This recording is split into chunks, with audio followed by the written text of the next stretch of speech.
Dr. James Hildreth has joined us for this open line tonight, and we appreciate his time. And let's get right back to your calls because we got a lot of people lined up here, Dr. Hildreth. Let's go to Felicia. Hi, Felicia. Welcome. Hello. Thanks for taking my question. Sure. I apologize if someone has already asked. It's okay. But what should we do when we go out to the jungle of the grocery store to decontaminate our clothing, our shoes when we come back into our home? Felicia, I don't think it's necessary, honestly, to decontaminate your clothes and your shoes.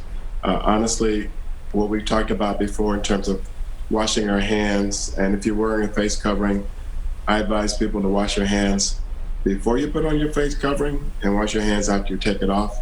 And if you're wearing one of the homemade face coverings, be careful not to reverse the sides because there's a clean side and a dirty side. And if you put it back on reversed, you're actually exposing yourself to what was the good point. So be careful not to reverse them. But the washing of hands is really important. When you bring groceries home, most of the packaging is going to be safe, we think, and there's no evidence that someone's gotten the virus from groceries yet.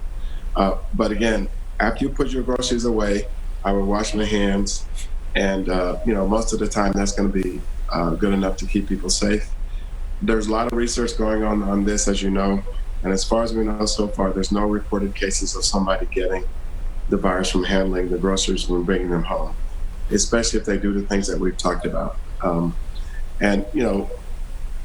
If you just kind of use your good judgment about the places you patronize, again, if you don't feel comfortable that place is doing what it needs to do to keep the stores clean, to keep the people who work there protected, to keep you protected, I would not patronize them.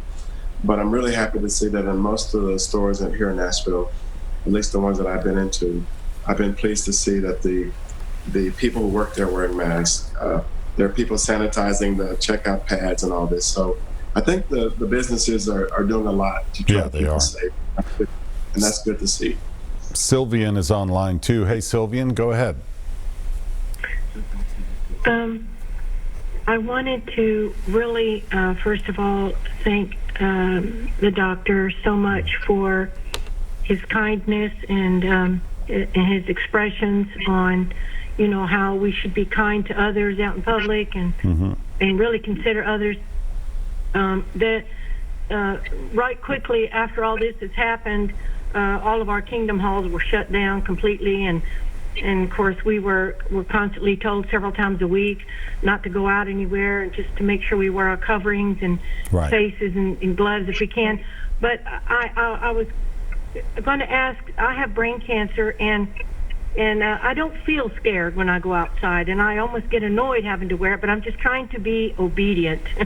And I was just wondering, I have one that's called an N95 that my son gave me actually about 3 or 4 weeks ago, and I've worn it for probably, I would say, 5 or 6 times.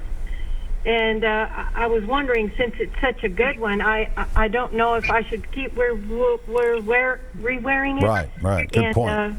So that was my question. And also, can we? Is there something we could take at home as far as a vitamin supplement to boost our immune system? Oh, good questions.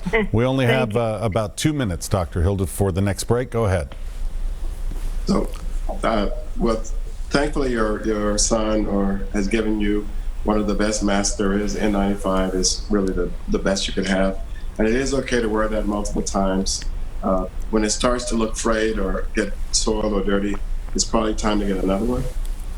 And in terms of the immune system, vitamin C helps, but really the best thing to do to keep your immune system as best it can be is a really nutritious diet.